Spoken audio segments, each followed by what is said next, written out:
Najib Telma, des actualités uniques, dynamiques et renversantes dans le journal TV. Batimax, le partenaire des bons plans. Batimax, la qualité au meilleur prix. Vous présente Nivava.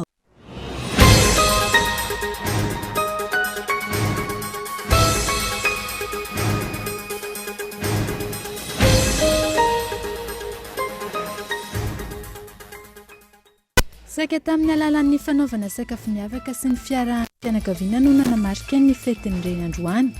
Fialana amin'ny rotorotona andavanandro, fizarana hafaliana ary fanolorana fanomezana ho aneny no tena nampiavaka ny andro androany ho an'ny maro. Ny équipage nisy an'i Zezé sy Fred ary Magray nitondra ny Renault 16 no nahazo ny laharana voalohany nandritry ny rallye historique de régularité. Niainga tany Ampefy ary niazo an'Antananarivo ireo mpifaninana nandritry ity andro famaranana ny fifaninanana ity. Niondrika raino ohatra nanoloana ny club Real Madrid omaly ny kluban'ny Liverpool nandritry ny lalao famaranana ny Ligue des Champions 2024. Inefatra ambin'ny folo ankehitriny ny kluban'ny Real no nahazo ny amboaran'ny Ligue des Champions.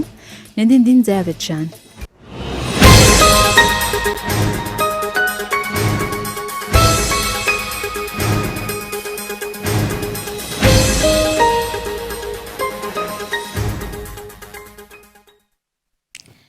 Klasy toboko vafaly miarabantsika rehetra tonga soa ato anatin'izao fampalalam-baovao izao ary arabany ihany koa ny ireny rehetra tratry ny andro ny fetin'ireny androany manasa antsika rehetra naraka ny fampalalam-baovao hatramin'ny farany fa mikasika n'izay fetin'ireny izay indrindra no isantarantsika ny fampalalam-baovao saika tamin'ny alalan'ny fanaovana sakafo miavaka sy ny fiarahana amin'ny fianakaviana no nanamarika ny fetin'ireny androany fialana amin'ny rotorotony andavanandro fizarana hafaliana ary fanolorana fanomezana no hoan'ny neny no tena nampiavaka ny andro androany andera antsika avy hatrany ny fanadihadiana.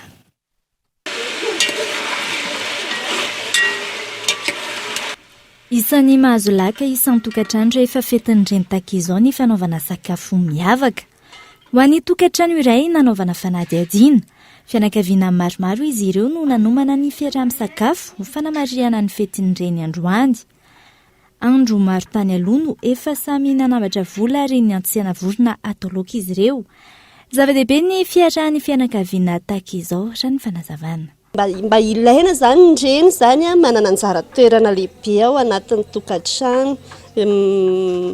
Ndreny no mikarakara tokantrano sy mitaizana ankizy manao ny rehetrarehetra mikarakara ny dady mikarakara ny vadiny ihany koa dia mba ilaina zany mamelanja azy amin'ny andro manokana natokana ho azy io natokana ho andreny amin'izao fetin'ireny androany izao dia mba miala kely amin'ny andavanandro satria isan'andro efa rotoroto foana dia mba miala kely amin'ny mahazatra mba manao sakafo miavaka kely mba manao entrée kely manao vary laoka mba atao tsaratsara androany zany ene vorotsiloza dia mba manisy gâteau kely izay zany mba miala kely amin'ny mahazatra fianakaviana efatra izao mba mitambatambatra eo mba miara mikorana androany isataona mba miova kely ohatr'izay foana isataona mba miarakaraka fianakaviana io koa fotoana iarahany rehetrarehetra zany.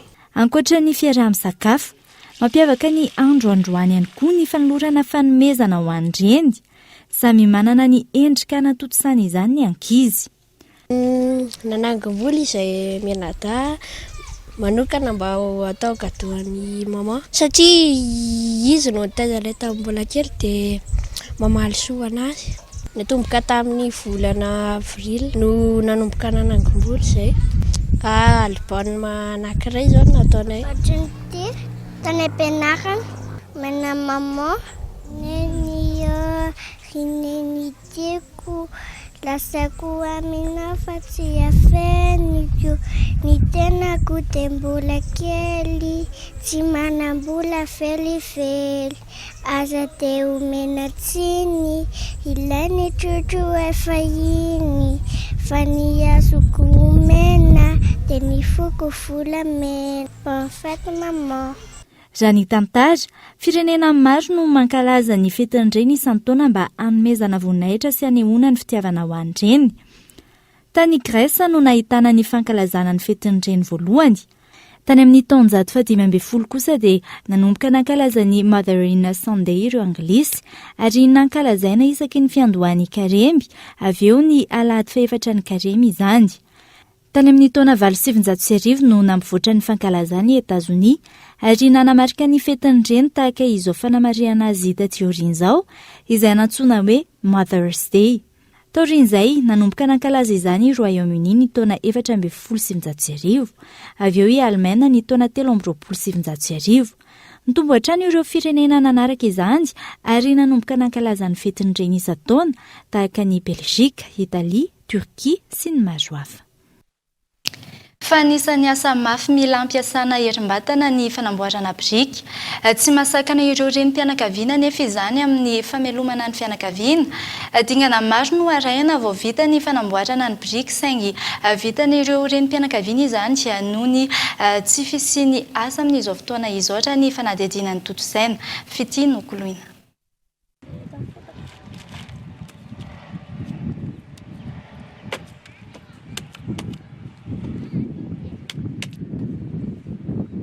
Efa rotaona izao no nanamboatra briky ity renim-pianakaviana iray ity.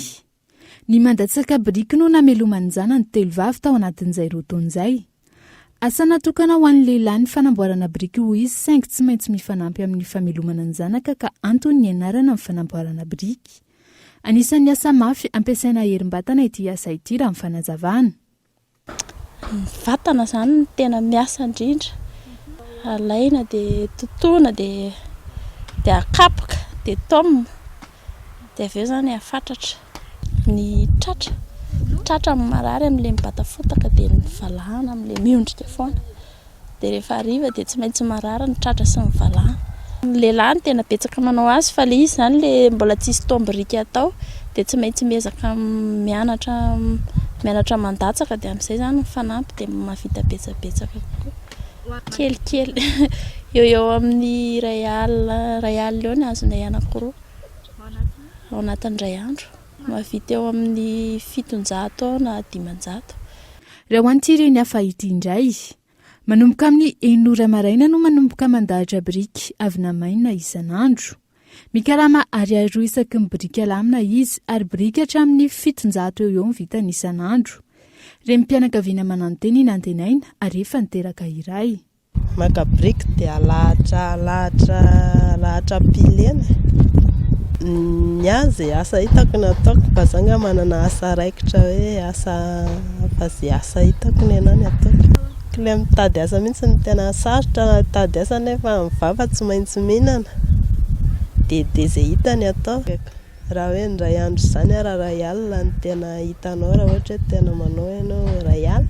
Raha mahita an'izany ray andro nefa izany evitanana varika izay mividy vary amin'ny kapoaka. Raha ny tantaratra nandritra ny fanadihadiana, ankavitsiana ireo renim-pianakaviana izay manao ny asa fanamboarana briky. Amin'izao fetin'ireny izao, manana tanjona toy ny rehetra izy ireo na mafy aza ny asa amelomana ireo zanany. Ny tanjona dia ho an'ny mba amelomana ny ankizy, mba hitovizan'ny ankizy amin'ny zanam-bahoaka izany. Mba hoe ny atafita azy izay aloha ny tanjona man'ilay zanaka.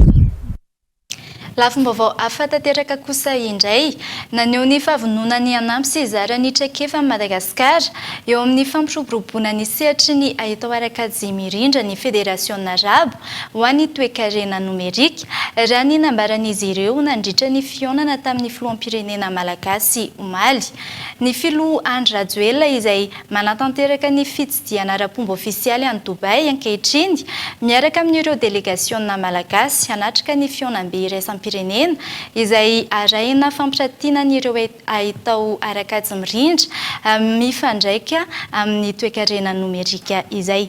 Fanadihadiana entiny Abraham Randriamanana.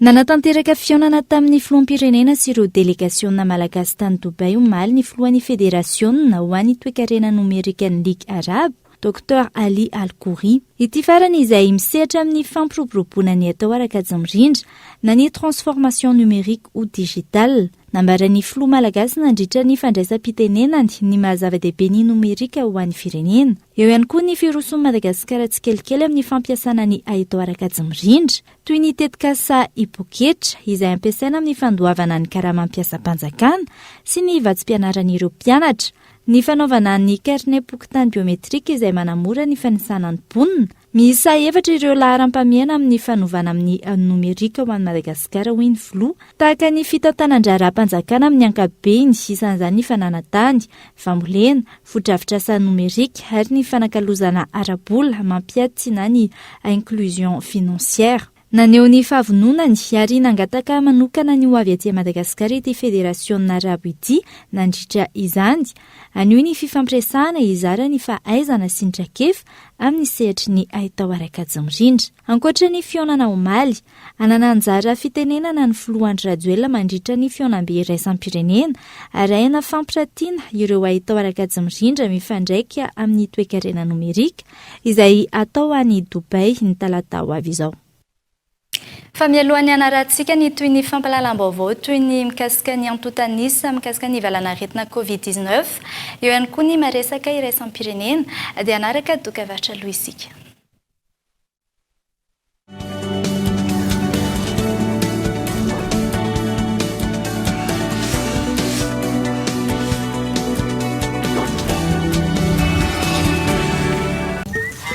Salama, balika. Homme 120 plus. Mazava izany. Homme 120 plus. Homme 120 plus. Verrouillé. Homme 120 plus ya. Détecteur de mouvement. Vaovao be, balika homme 120 plus mandeha amin'ny herin'ny masoandro, jiro antona 4 lehibe, miampy jiro ray mirehitra rehefa mahatsikaritra fihetsehana. Mandeha amin'ny herin'ny masoandro ary afaka mahanana finday farak'izay haingana. Manomboka amin'ny 700 ariary monja isan'andro, mandrapafeninao ny vidiny manontolo. Balika mamiratra no aviko.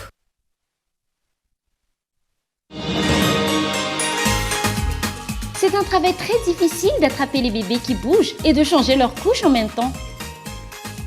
Avec la couche culotte Molfix, changer les couches est maintenant très facile.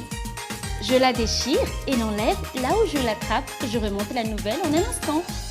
J'emballe la couche et la jette. Moi et mes bébés sommes heureuses. C'est ainsi que se propage le mouvement de bonheur Molfix. Allez les beaux mamans, essayez la couche culotte pour bébé Molfix. Rejoignez notre mouvement de bonheur. Molfix, grandir heureux.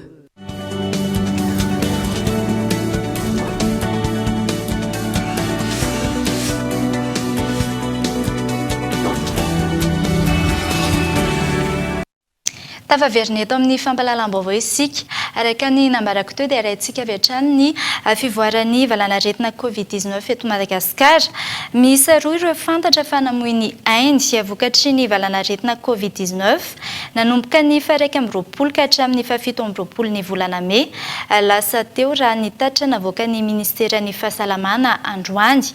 Tamin'ny fitiliana miisa 424 ny tanterahana nandritra izany dia miisa 13 ireo tranga vaovao marina. 12 tamin'ireo eto amin'ny faritra Analamanga, 4 ao amin'ny faritra Tsimandrefana, 4 faritra Boeny, 2 Alaotra Mangoro ary 1 ho an'ny faritra Tsinanana.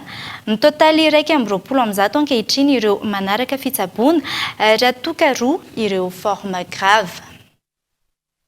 Izay ny amin'iny fa lafim-baovao hafa kosa indray raim-pianakaviana raiky amin'ny 70 taona monina ao amin'ny komina Morarano Ambatondrazaka no tratran'ny fakanan-kerina nandritra ny 12 andro tamin'ny faran'ny taona 2024. Raha toka efa nisy ny fisamborana ireo voalaza ho nanao ny asa ratsy. Amin'izao fotoana izao efa tafavoaka ny fonja sahady ireo olon-dratsy raha ny fanazavana ka mampiayay ireo fianakaviana izay niaran-doza ankehitriny. Fanadihadiana avy hatrany. Zeola miisa 3 no voaroroy tamin'ity raharaha fakanan-keriny ity. Vola mitentina 520 tapitrisa ariary no notakin'ireo olon-dratsy tamin'ireo fianakaviana tamin'izany fotoana izany. Raha ny fanazavana, efa natao avokoa ny fifanarahana tamin'ireo olon-dratsy ka tapitra namidy ireo fananana mba hanaovana ny takalona ny ity raim-pianakaviana. Tamin'ny faramparany Oktobra sy voalohan'ny Novambra 12 andro aho voatazana tany 7 laza dia amina basy daholo amidy daholo ny tanimbariky manontolo ny aomby ankoatra ny fandrombana ny zavatra tao an-tranoko amin'ny valo sasany ela mamoly olo papabe za tsy magnampy hoe agnana satria havana tokoa zanaka le namoa vava basy enina androniditra tan-tranoko tao. Manay any mety ho vokatry ny fitsarana ireto ny aran-doza ankehitriny. Hatreto mbola tsy nandalo fitsarana an-draharaha ary mbola eo andala-pikarohana ireo naman'izay pakankeriny ny tompony andraikitra isa-tsokajiny. Efa vototra sady nefa ireo mpiray petsapetsa tamin'ny fakanakeriny ity raim-pianakaviana. Manoloana izany, miorooro amin'izay mety ho valifaty araka izany ireto fianakaviana ireto. Telo lahy zany voatanisa. Ny anankiray atao desta izay dia ny lefa dia tsy hita mandraka izao. Ny anankiray atao hoe ledo io mpiaramonina aminay ao dia ao izy tonga taty ihany zay tatao fampanofa mitorona dia teo ihany le raika lahy dia fa vototra. Dia nisy ndray atao hoe Eli iny voatarona taty nefa nagaga tsisy fitsarana tsisy nenina dia vototra vo afakafako maly le io Eli io. Izay zany nahazo aho tsy hitako izay marina amin'izany fa dia zao aho zao dia boribory tsisy nenininy ka dia samy mandrinika sy mihevitra an'izany ny mpitondra. Andrasana amin'ny fanazavana iny anivon'ny fitsarana ambaratonga voalohany Ambatondrazaka mikasika idira raha ity. Anisan'ny tompony andraikitra mpampandry fahalemana ny tany ny fanapa-kevitra izay ho raisan'ny fitsarana. Eo amin'ny tontolon'ny fanatanjahantena kosa indray dia ny ekipage nisy an'i Zezé sy Fred ary Macray nitondra ny Renault 16 no nahazo ny laharana voalohany nandritra ny rallye historique de régularité. Niainga tany Ampefy ary nihazo Antananarivo ireo mpifaninana nandritra ity androany famaranana ny fifaninanana ity. Abraham Randriamanana. Niditra tamin'ny andro faharoa ary andro famaranana androany ireo fiaratranainy modely talohan'ny taona 2020 nandray anjara tamin'ny andiany voalohany ny rallye historique de régularité. Vao maraina no niainga teo amin'ny tanànan'Ampefy faritra Itasy ireo mpifaninana ary namonjy ny lalam-pirenena voalohany nitodido teto Antananarivo Atresim-Bodivona. Afa-po daholo zany ny mpandray anjara. Zay angamba mitanjona voalohany au niveau technique angamba mbola misy zavatra maromaro mila tsaraina. Dia viteo amin'ny manaraka raha mbola hisy le izy dia ho atsaraina zany le izy raha ohatra ka. Lalana mivaova be, misy miakatra be, misy midina be amin'ny tômôbila tranainy azy dia misy réglage tsikelikely eny zany hoe fiakarana io dia ndaontsika no avance kely atao avance kely moteur na ndaontsika jerena kely ohatrany tady sofintsika zany sao dia mipatinina ny courroie fa ndao soloina ny courroie dia aventure koa le izy zany ao anatin'izay. Nafinaritra be izy tena resaka plaisir fotsiny zany nandritra ny roa andro. Faly zay tonga soma tsara ny ankabeazan'ny concurrence zany tonga soma tsara aty mahafinaritra. Problème manay zany les calculs sy le mitana an'le moyenne iny ihany tena problème manay. Ary hitantsika fa namoaka ny trésor ny gasy. Nitsika gasy zany mbola misy trésor tony tomobile rehetrarehetra iny tony tomobile historique tony trésor nitsika gasy reny. Izay navita nananja ny fanganam-pandeha nosafidiany teo am-Piangana ary nanaraka izany hatreny am-pamaranana no nandresy nandritra ny rallye historique de régularité. Raha nivokatra tao aorian'ny fifaninanana nahazo ny laharana voalohany ny ekipan'i Zezé sy Fred ary Macray nitondra ny Renault 16. Mafimafy le niatrika an'le izy tao. Inona tena sarotra? Tao amin'le 43 tao tena mafimafy ihany le fiakarana. Efa nisy tao nefa nandalo kely teny ihany fa mafy le izy tena mitraka be. Tomobile tsy nanina zakany tsara ka? Ya, tena nandeha tsara mba tsy nisy nanina kosa aloha ny fiarakodianay. Teo amin'ny laharana faharoa kosa nisy ny ekipan'ny Razuka sy Laura nitondra ny BMW E21 ary fahatelo ny ekipan'ny Arvola Stock nitondra ny BMW modèle Rosso Roarivo. Tsy aivona, nisa 420 ireo fiara modely talohan'ny taona 2020 nandray anjara nandritra ity andiany voalohany tamin'ny rallye historique de régularité ity. Fa miaratsy ny tontolon'ny asa tanana sy ny fivelomana amin'ny alalany any amin'ny faritra Atsimo andrefana. Anton'izany ny mbola fiverenan'ny tsena ny mbola tsy fiverenan'ny tsena taotrin'ny firongatry ny Covid-19.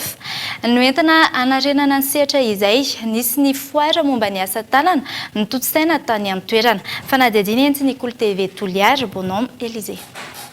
Mitotongana ny sehatry ny asa tanana ato amin'ny faritra Atsimo andrefana nandritra ny fihanaky ny valanaretina coronavirus. Maro amin'ireo mpanao asa tanana no niditra faty antoka nandritra izany. Ho fikaroam-baolana manoloana izany ary fanomezana ainga avao ho azy ireo dia ny karakara foara hetsika entina hampahafantarana indray amin'ireo mpanjifa sy hampiroborobo ny sehatra misy azy ireo ny ministerany asa tanana sy haitao amin'ny alalan'ny fitaly avamparitra ato amin'ny faritra Atsimo andrefana izay nampitondraina ny anarana hoe Miro. Natao ty foara Miro ty hampisogadina ny asa tana malagasy amin'ny faritra Atsimo andrefa toa. Avy nandalo krizy ny Covid-19 koa ny mpanao asa tana Atsimo andrefa toa dia nanao ty hetsiky ty mba hisokafany tsena vaovao hampafantara tolera hoe misy tena izay mpanao asa tana zao. Amin'ny anaovan'ny foara io moa zany tsy dia le hoe hahalafo maro fa hampafantara ny olo hoe misy zao asa tana zao. Dia ato zany ro hisy lalambarotsy amizay bakeo satria lafa hain'olo hoe misy an'izao any dia handeha amizay le komandy bakeo niny.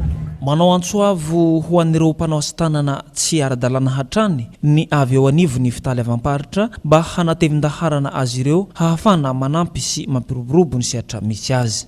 Ho anareo zay manao asa tana fa mbo mipetraka an-trano any miboahanareo mamonjenareo amin'ny fitaly avamparitra ao fa maro ty tolotsy ho hitanareo ao satria lafa mivondrona raiky nareo anatin'ny fikambanana anatin'ny kooperativa dia hisy ny fampiofananareo bakeo. Hafahanareo hampiroborobo ny asa tananareo, hampahanareo hampivoatsy ny asa tana zay efa hainareo. Naharitra efatrandro ny foara Miro andiany voalohany izay natao tetsy Ankilisofilira ary nasongadina nandritra izany ireo asa tanana natokana ho an'ny neny noho izao fankalazana ny fetin'ireny izao. Ny Toliara trano dia nanatanteraka hetsika ho fangataham-pitahina amin'ny asa fitandronan'ny filaminana amin'ny alalan'ny rindran-kiram-piderana ny Chorale d'Air eo anivon'ny polisy pirenena any Toliara. Raintsika avy hatrany fanadihadiana entiny Bonhomme Élysée hatrany.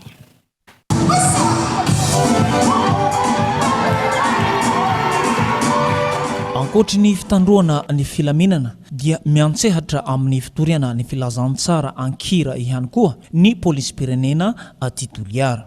Izany indrindra no nijoroan'ny Chorale d'Air eo anivon'ny polisy pirenena ato amin'ny faritra Atsimo andrefana izay ahitana ireo polisy amperinasa sy ireo vadina polisy. Ho fangataham-pitahiana eo amin'ny asa fitandroana ny filaminana dia nanantanteraka rindran-kiram-piderana tetsy amin'ny Basia izy ireo omaly asabotsy 7 ny volana May. Ny asan'ny mpitandro filaminana moa zany dia asa sarotra izy io satria asa miankina manaina. Ka zahay eto amin'ny polisy pirenena manokana amin'ny fahatsapana izay fahasarotan'ny asan'ny fitandrona filaminana izay dia tsy maintsy mangataka ny fiarovana manokana avy amin'Andriamanitra. Ka ny hetsika natao androany zany dia natao manokana aloha isaorana an'Andriamanitra noho ny fitantanany teo amin'ny asa mandrara izay nataon'ny polisy pirenena ary ihany koa fangatahana fitahiana manokana ho amin'izay mbola asa mandrara azy mbola ankinina amin'ny polisy pirenena zany amin'ny hoavy rehetrarehetra.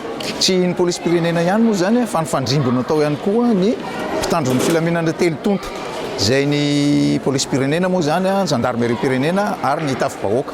Ireo zany moa no fantatsika amin'ny ankapobeny hoe mpitandron'ny filaminana zany amin'ny ankapobeny. Ny sisan'izay moa zany dia ratsa mangaika ao aoriana ao daholo. Ka amin'ny asa sarotra an'izay fitandrona filaminana zay zany no nanaovana an'ity hetsika androany ity mba ho fangataham-pitahiana amin'Andriamanitra. Tonga nandray anjara sy nanome voninahitra ity hetsika ity ny Chorale Lova avy eo anivon'ny tafika malagasy sy ny Chorale Teza avy eo anivon'ny gendarmerie pirenena izay samy ato anatin'ny faritra Atsimo andrefana.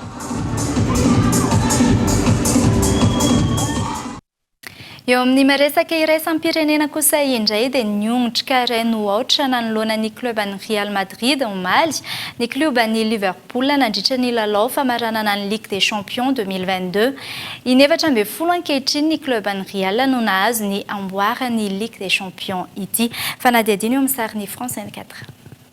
Notanterahina omaly alina tao amin'ny Stade de France tao Paris ny lalao famaranana ny Ligue des Champions 2024. Ny fanandrina nandritra izany ny club espagnol Real Madrid sy ny club anglisy Liverpool. Niondrika iray nohoatra nanoloana ny Real Madrid ny club ny Liverpool raha nivoaka talao. Baolina natokana izay tafiditra Vinicius Junior mpilalao ny Real teo amin'ny minitra fahasivy amin'ny 50. Ity araka izany no Ligue des Champions faha-efatra ambin'ny folo no rombahin'ny Real Madrid. Ankoatra izay, nisangana savorovory manodidina ny Stade de France nandritra ity lalao famaranana ny Ligue des Champions ity. Anton'izany ny fisian'ny sy fahatomombanana teo amin'ny lafin'ny fikarakarana. Tara 30 minitra ny fanombohan'ny lalao. Nisy ny fifandonana teo amin'ireo mpitandron'ny filaminana sy ireo mpijery. Maheran'ny enimpolo ireo voasambotra noho ny fampiasana tapakila osoka nandritra izany.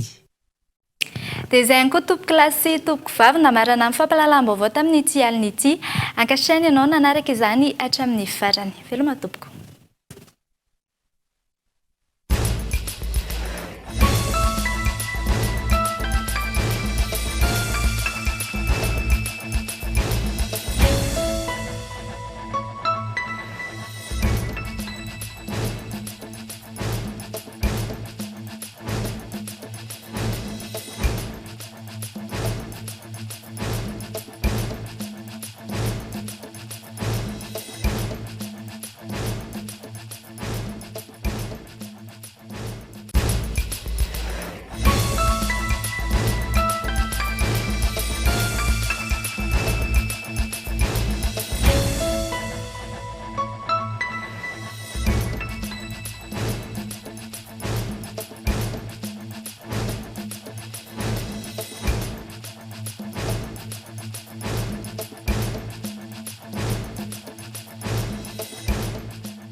Batimax, le partenaire des bons plans. Batimax, la qualité au meilleur prix. Vous a présenté Nivavo. 5G Batelma, des actualités uniques, dynamiques et renversantes dans le journal TV.